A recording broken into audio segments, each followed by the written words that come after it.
Hey everybody, it's Jade once again coming at you to talk Minnesota Vikings football. And yeah, they're done. They're not playing anymore. It's a recap of the 2018 season, the season of too high of expectations for the Purple. They finished 8-7-1. Like I said, didn't make the playoffs. They're probably watching from home today, as the games will continue without them. So as far as the entire season goes for the Purple, what happened to that Super Bowl window, that 3-year Super Bowl window that everybody was talking about? When's the last time anybody heard about that? It's been a while. And this team, they're always so quick to try to upgrade to the next best thing. Typical Vikings. It's like, Daniel Carlson, yeah, you're gonna trade up for a kicker? Yeah, good job. Yeah, and then he's not even on the team anymore. And yeah, our offensive line, terrible, did nothing about that. And then you fall for the shiny object, and then sign your quarterback to an insane contract. So the main thing about the whole Vikings organization, just the Vikings as a whole, they're always considered the nice guys. Okay? I'm sick of that shit. The nice guys always finish last. And what did the Vikings do? Are they in the playoffs? No! They didn't make it. The nice guys always finish last, okay? I'm sick of this team. Oh, let's be the nice guys. No more playing nice, because that doesn't get you wins, does it? No, it doesn't. So I kind of decided to just break down, the season as kind of easy as I could, like offense, defense, coaching, and then I had to do a little special segment about Kirk Cousins. We'll get to that later. So as far as the coaching goes for the Vikings, does Zimmer need to go? He's only brought the team to the playoffs twice. He's been their coach for 5 years now. However, he has built this defense up, okay? And the defense for this team, if we had to, really nitpick at things here for the entire team, the defense is not the problem here, is not the issue. I don't think that Zimmer needs to go. However, I'm not sure if he should stay as head coach. I have a little plan, or a little kind of wild idea, let's say. Prefer though, back to the coaches, Prefer special teams. Is he a problem? I think the team has bigger fish to fry other than that. And general manager here, Rick Spielman, I think he is public enemy number 1 for the Vikings. He needs to go. He needs to be done out. He does not have an eye for picking players that are decent. He just doesn't. Dude, it's like, go back to the broadcast booth, okay? Bye. Done. He needs to be done. Done. No more chances. Done. He's probably good at a lot of things, but picking players with bright futures, Treadwell, no. Bye, Spielman. Goodbye. Needs to be done. Needs to be over. Cut ties. Time to go. Wolves, just get in there. Cut ties, okay? Just cut ties. Realize he's not doing anything. And if they don't make some moves, okay, if the team doesn't make some moves as a whole, which they're probably not going to do, because the Vikings are nice guys, don't do that, but they should, okay? You got to make a lot of moves. Otherwise, next season is going to be an exact repeat of this season. Mediocre, okay? Mediocre. So the idea I think should happen, I don't know if it can, but it would be wild. I think Zimmer should be defensive coordinator. I think Mike Hughes should be offensive coordinator, because word on the street is Stefanski's not staying here. Stefanski's out, I think. He's, from what I've heard, rumblings going on, not staying. Bring in Hughes, okay? Bring in Hue Jackson. And then, as offensive coordinator, because Jackson and Zimmer, they used to work together in Cincinnati, okay, right? And also, Jackson wouldn't have to deal with a quarterback with an attitude. You have to deal with a quarterback that doesn't want to make any wrong moves, do anything wrong, whatever. And then, here's the wild thing. Bring in Mike McCarthy as head coach up in here. Bring him in. already knows the whole division, can take down Green Bay, knows all their scheming. Yeah, I know he's a cheesehead, right? For many, many a year, right? Beat the Vikings many a time. But man, wouldn't that be interesting? Somehow, I wish that could happen. I want that to happen. Okay, as far as the defense goes, the defense, like I said, not the problem. The Minnesota defense, not the main issue here. They have some issues, sure. The team as a whole has a lot of issues, but the defense isn't one of them. Okay, they finished in first in third down defense, and they finished number 3 in red zone defense. That's pretty good. I think part of the problem with the defense kind of going backwards, or, they were ranked number 1 top defense in the league going into this year, but didn't end the season that way. I think part of it had to do with the lack of seniority, kind of leaving the team, like Brian Robinson gone, and Terrence Newman gone. Even though Newman's still a coach, I mean, that was a couple, senior players, mean that in a nice way, veteran leader players that are no longer on the team. So I think that kind of affected things. And then the whole Everson Griffin situation, where when he came back, I mean,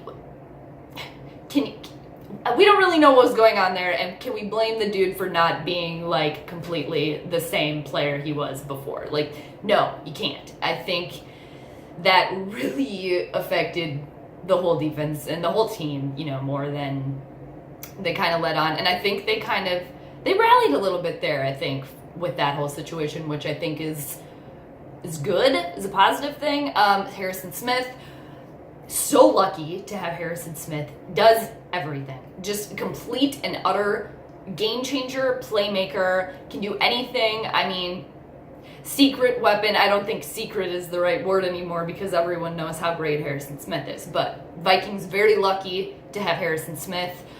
Xavier Rhodes, injury prone Xavier Rhodes. What happened to Rhodes closed? Xavier Rhodes. He's on the decline, and I don't know if that's because he was injured a lot of the season, but I feel like he was kind of whining a lot out there, wanting flags called when they weren't called, or when he got schooled. I think he was getting schooled a little bit more, and I don't know if he had like a nagging injury, kind of underlying problem the whole season, but not the same Xavier Rhodes that we're used to seeing. And I took a note too in week 12. I just remember him getting completely and utterly schooled by Davante Adams of the Packers. And I just remember that at the time. I took a note of it, and then I went back because I remember just thinking, like, dude is not the same. But can the team get trade value for him? Maybe. Do we want to trade him? We do have Hughes, coming back, but again, he's coming back from injury too, so it's kind of like, but could we save some money by trading Xavier Rhodes when we have somebody seemingly on the up and up in Mike Hughes coming up next season, hopefully, back from injury, kind of terrible injury, that sucked. But the defense, like I said, not the problem here, but Anthony Barr. Is he going to be in or is he going to be out? Anthony Barr wants that money. He wants to be paid, okay? I think the game versus the Bears, the last game of the season, I think statistically was Anthony Barr's worst. But I think the Vikings need to keep Anthony Barr. I think they need to keep Anthony Barr. Him and Eric Kendricks, they used to play together in college. They're now playing together on the same team. Kendricks was out the last, 2 games? With injury, but I think those two are vital into staying together to help keep this defensive core together. I think so. Also, side note, I think Harris needs to stay, Waynes needs to go. But defense, not the problem here. Moving on to the offense. Turn the page, wash your hands. Turn the page, wash your hands. The offense, okay. The offense. The theme of the Vikings offense this year. 3 and out. That seemed to be the theme for this entire year for the Vikings offense. 3 and out, let's send in the defense, because they're not tired and they don't need a break. Okay? No creativity on the offense at all. Just typical Vikings. No creativity, none.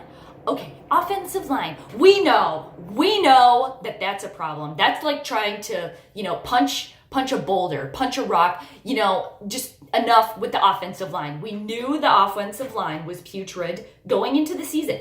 the organization decided to do nothing about it. They decided to do absolutely nothing about it when they signed a quarterback that plays, that can only play in the pocket behind a decent offensive line. But yet, you don't have a good offensive line, and then you do nothing about it. You draft one lineman in the draft, one in the second round. Okay, yeah, enough with that. Remmers needs to be gone. Way too many penalties there. It's just, okay, I'm done. The offensive line, we know. Easton was out. Elflein was playing with injuries. We're done. Moving on. We know that needs work. And if this team is keeping Kirk Cousins as their quarterback, that should be the only thing they focus on, is that offensive line. The only thing in the offseason. Okay, we know. On to the running backs. Latavius Murray and Dalvin Cook. Dalvin Cook, overrated. I think the Vikings should trade him too, because they have cap space issues because of some quarterback that had to be signed for $84 million. So Cook is overrated. He's also prone to injury. He fumbles the ball. I don't know if anyone else notices this, but when he's thrown the ball for a quick little pass there, he doesn't watch the ball. He doesn't keep your eyes on the ball. You got to catch the ball. Eyes on the ball, catch the ball, and then you run. He takes his eyes off of the ball all the time, drops balls, fumbles balls. And as far as between him and Murray played all the games this year. And you know what? As far as average run yardage, Murray got 4.1 average yards per carry, and Cook got 4.6. Not a big difference there, really not. And I think Latavius Murray, yeah, he's maybe a little bit older. He's more reliable. He's more clutch.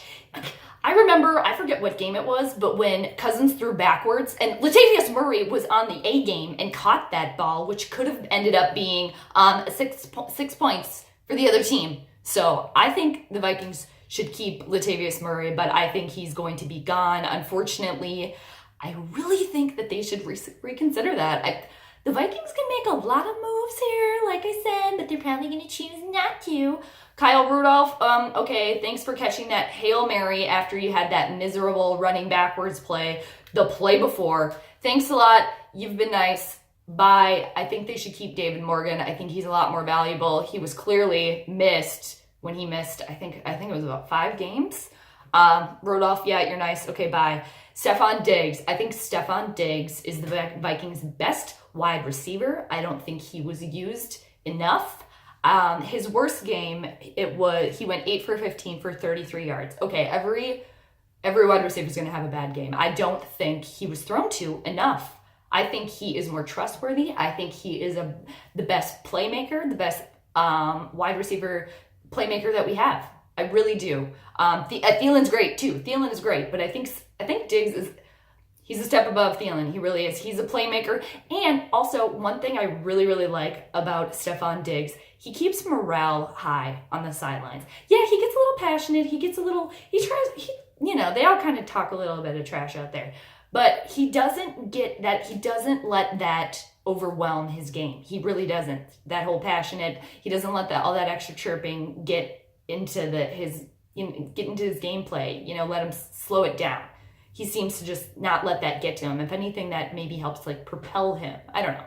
And I just really like that he keeps the team morale high on the sideline. I think that is beneficial. Adam Thielen, great wide receiver. I think he has attitude issues that he needs to kind of watch. He needs to watch out for that. He needs to not let other people get to him so much. It's like, dude, you are so good. Only wide receiver, only player to start a season with 8 straight games, 100 yards plus. Thielen, great. What happened? I think there was underlying issues there with Thielen and Cousins that were just, they were bound to emerge at any time, and they emerged. They did. I think that was a huge issue there. I don't think there was a good vibe between the wide receiver, the quarterback, especially Thielen and Cousins. We can kind of see that now, right? When they're going at it the last game.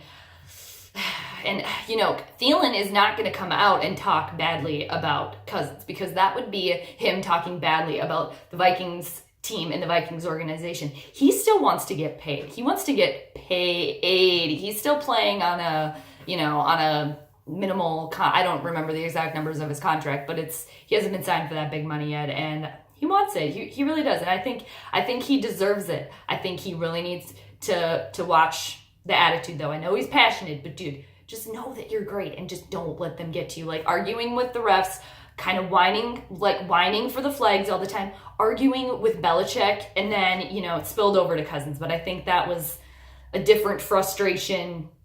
I think that was the main frustration, and I think Thielen was probably taking his Cousins' frustration out on everyone else maybe this whole time. And it wasn't until the very end there where it really came out on the person that it was on. Could that be it? That whole extra Thielen just mad and angry. He can't take it out on Cousins like he really wants to, so he's taking it out on everyone else. That could be it. That could be a thing here.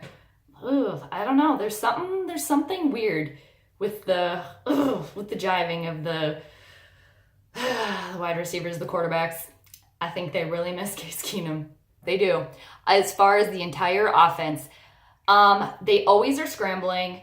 Always. Typical Vikings fashion. Always scrambling for points. They're never going in for the kill. Bland. They are just bland. They play safe. They do not play to win. They don't. And then they're forced to scramble at the end. I feel like there was so much disconnection, between quarterback, wide receivers, just on the offensive. I don't know if it was the coordinator switch, the coordinator confusion, just disconnect there as a whole offensively. And it showed. It really showed the entire season. And one thing, too, I did not particularly like at all about the offense, and I feel like it was very telling. They always had a touchdown celebration that they knew that they wanted to do. Well, maybe score some touchdowns then. Maybe focus more on the playbook and scoring the touchdowns instead of focusing so much on the touchdown celebrations, okay? Just saying. All right, on to Kirk Cousins. Ugh, the novel here. Okay, I think the main issue for the Minnesota Vikings, Kirk Cousins. It was Kirk Cousins. Yes, it was. Kissing Cousins. You like that? You like that? No! The Minnesota Vikings fell for the shiny object, that being Kirk Cousins. I don't think, if I can just cool it for a minute, I don't want to be mad at Kirk Cousins per se. However, I'm mad at him because he can't step it up and do anything. More mad at the organization for falling for the shiny object, not doing the research that you need to do, not looking at... All right, so Kirk Cousins. Okay, the reason why I don't want to be mad at Kirk Cousins individually per se is because, you know what? He came as a fan. As a fan, I'm mad that he didn't step it up. But as an outsider, as a practical observer on the whole thing, Kirk Cousins came on the Minnesota Vikings and played to his previous pedigree, played to his previous history. He lived up to what he is known to be as a quarterback, okay? He led Washington, their best season to his best season, an 8-8 record, 500 flat. His first season with the Minnesota Vikings, 8-7-1. You couldn't get much closer to an 8-8 season than that, right? Okay, so he came on and he is what we should have expected him to be, mediocre. He is mediocre. He's not elite, okay? But yet you're gonna sign him for $84 million. $84 million. You like that? Like that? Oh, you kissing Cousins? You like that? Everyone that was like, oh, he's so great. He's gonna lead us to a playoff team. No, he's not. No, he's not, and he didn't, did he? And yes, we have to talk about the $84 million. We have to talk about it because at the start of this season, and before even, in the off season, that was all the Vikings talked about. That was all the Vikings wanted to talk about was Kirk Cousins, signing Kirk Cousins. He's going to be our new leader. Oh, but now that the Vikings aren't in the playoffs, we can give Kirk Cousins every excuse in the book, can't we? No, sounds a little fucked up to me. Sounds a little messed up. It's a little messed up. No, it's because this team, they need to be held accountable, okay? And Cousins needs to be held accountable here. Held accountable. But he bamboozled the team because he got $84 million. Guaranteed. Oh yeah, and not to mention, did everybody forget that he had an extra $6 million incentive if he led the team to 3 straight Super Bowls, an extra $2 million each year. Not happening. But he doesn't need it. He doesn't need it. Here he has $84 million guaranteed. Trade him. Get him out of here. Bye. Cap space. Hello. Thanks for that. So yes, this is why we have to talk about the $84 million. Oh, and 2, when they signed Cousins. Oh, I thought all the pieces were in place. And the only thing the team was missing was an elite quarterback. He's not elite, dude. Not elite, okay? Bamboozled. Okay, and now he gets all the excuses in the book. Okay, and then there was the whole thing where the 6 highest paid quarterbacks didn't make the playoffs this year at the end of the 2018 regular season.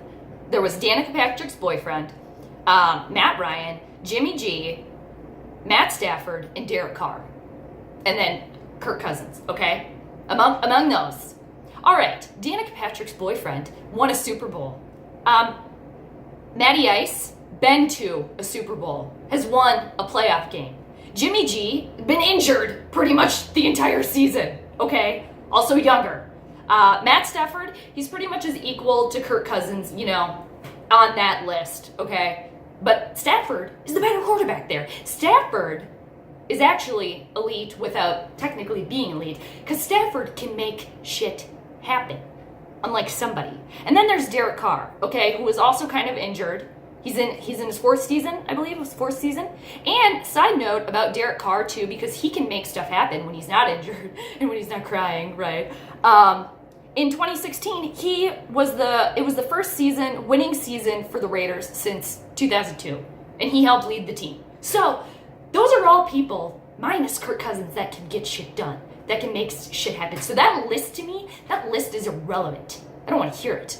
Okay, so I just made a whole list, if that wasn't enough, of all the things. And I'm probably going to repeat myself, so I'm just going to read straight down, because there were so many, I can't remember them all. To start to after the last game, blah, blah, blah, wow, can't talk, I'm just rage even thinking about this. After the Bears game, the presser with Kirk Cousins, after last week's Bears win over the Vikings, that Kirk Cousins press conference where he was just fake smiling through his teeth, that is who he is. It is just enraging. Why are you smiling? It's a fake smile through your teeth. It's like, you ain't talking right now. Like, it's like, who are you in there? Like, hello? Is there any human being in there? Cousins, hello? Who are you? Dude, who are you? Not everybody's perfect, dude. Here we go. Cousins throwing backwards multiple times this year. What the hell? What the hell was that? Kirk Cousins, he's only worried about his own numbers, his own stats, and his money. That's the only thing he cares about, okay? The only thing. Kirk Cousins is 4-25 against teams with a winning record. Putrid. Absolutely. Putrid. Pathetic. I believe he's 5-15 in primetime games, and he is never won on Monday Night Football, okay? You can't trust him. He tied for first in fumbles lost, okay, this last season. Actually, ironically enough, he had 7 of them, and he was tied with Derek Carr. Okay, not good, okay? He can't move. Cousins can't move. He can't, like I said, can't play out of the pocket. We all know that, okay? Can't move. He's rigid beyond belief. Even Mike Zimmer has said, loosen up. That is an understatement. And yeah, everybody be like, oh, he made some good throws. He's a quarterback. He was a quarterback. He's paid $84 million. He should be making some throws. Okay? Yeah. You made some decent, okay throws. Good job. Oh, good job, dude. Good work. All right? And it's just like the thing is too, and it's like him going to Treadwell on, I don't know if that was his decision, but going to Treadwell on 3rd and 4th down, dude. Treadwell has 1 touchdown for 3 years in the league. I've never played football. I've had zero years in the NFL, and I have 0 touchdowns. I bet if I was just randomly thrown in the league for 3 years, I bet I could get more than 1. I bet a lot of people could. The whole Cousins and Treadwell love affair, that just beyond belief. Okay, I believe in him. No, okay, you believed in somebody that you shouldn't believe in. There's nothing there, Cousins. Just, dude. Okay, the 10-minute day planner Excel spreadsheet from Cousins. That little tidbit that was, I don't know if it was Buck that said that or Aikman a couple of weeks ago. Cousins, you plan out your day in 10-minute interviews on an Excel spreadsheet? I mean, dude, come on, loosen up. If that doesn't scream robot person, I don't know what does. And I don't know if he's still doing that or if it, dude, calm down, zen out, man. Zen out, dude. He's like his own worst enemy. Kirk Cousins is his own worst enemy. Kirk Cousins, he seems to take a sack or a hit before it actually transpires. Has anyone else noticed that? Oh yeah, so we can blame it on somebody else, right? Blame it on somebody else. Oh, the offensive line didn't protect me. Had to get a sack. He does not take accountability for his shortcomings. He does not. Always somebody else's issue. Oh, did you not get your 9 hours of sleep that night? You know, your optimal 9 hours of sleep that you should get every night for optimal gameplay during the day. Garbage, rubbish, absolute garbage. And another thing with Kirk Cousins, like we all know, if the play isn't going the way that it is exactly supposed to go, the play's not going to happen for him. He cannot make shit happen. He is not a playmaker. He cannot be trusted. The pick sixes, the balls batted, those weren't even on my list. Half of his throws that he just launches down the field, I feel like he's just throwing them out into the ether. Just throwing them when he does decide to actually throw the ball. Throw the long ball instead of these short little dinky short passes. He doesn't throw the ball away. Enough. And I don't think he was arguing with teammates. I don't think he seems like one to pick a fight with someone else. But clearly Thielen, and I think a lot of other people are probably frustrated that he has not stepped up. He did not step up at all. You know, they're all not stupid. We all know he's getting paid the big bucks. You can step it up a little bit, and they got nothing. Okay, so the argument's clearly tension there. Clearly tension. Okay, now, we're stuck with Cousins, who it's his way or no way. So we're stuck with him for 2 more years. And now we're going to have to build around this quarterback. Great. Just great. I thought he was the only missing thing. I thought he was the only missing piece. And now if the Vikings decide to keep him, they're going to have to build around him. And then they're going to be, 2 years from now, you're going to be, we ran out of time. You know, it takes time to build around someone. Just garbage. Pathetic. You know, and why, like I said earlier, why would the team and the players dispute, and talk shit about Cousins? Because that would be talking shit about their employer and talking shit about their boss. Because it was the general manager and it was the whole Vikings organization that decided to sign him and decided to, keep him here for 3 years. The whole rest of the team just had to go along with it. Okay? And yeah, Cousins, he is not going to change. This is who he is. This is who he has been. This is who he is going to continue to be. Mediocre. Never won a playoff game. I doubt he will lead Minnesota to any playoff victories. Super Bowl my ass. Super Bowl or bust. Okay, this whole season was a bust. And for those people out there that say that the Vikings didn't have a choice last season on a quarterback, yes, you did. You had a choice. You had Case Keenum, okay? Sign Case Keenum on at least 1 other year. Save yourself all that money in cap space. Work on your offensive line because you know what? If that's the main issue, and then you decide to sign a quarterback that needs a strong offensive line to $84 million, just pathetic. And you want us to all believe that was a good idea? Purple positivity people might believe it, but us out there, practical realists, we know that that's absolute garbage bullshit, okay? They made the wrong move. And also, you know what? Keenum got along with everybody on the field. He made the wide receivers better. He made the offensive line better. He made this entire team better, and he was humble, and he had a good attitude, okay? And you'll just let that slip away. Just like you let the whole season, this season, slip away because you do nothing. You're too afraid to make any moves because you don't want to do anything wrong. But then in the long run, you're doing everything wrong. This team is putrid. KEENUM, I miss you, dude. Miss you. And you know what? For everybody that said, oh, KEENUM didn't do anything in Denver. Yeah, he didn't lead their team to the playoffs, okay? Neither did Cousins. He didn't lead us to the playoffs, did he? No. And you know what? Back to Denver, their head coach just got fired, okay? So they got a lot of shit going on there. So the Vikings got bamboozled, and it showed it. The 2018 season showed it, okay? And you know what the main problem was? Because of Kirk Cousins. That's why. Step it up. Step it up my ass. Dude, he can sit back and sip his tea and count his money because he got it and he bamboozled the entire Vikings team because this whole organization needs revamping. Needs something. Get me in there. I'll find some players for you. Shit. And I'll be a lot cheaper than I'm sure Spielman and shit, you know. God, just pathetic.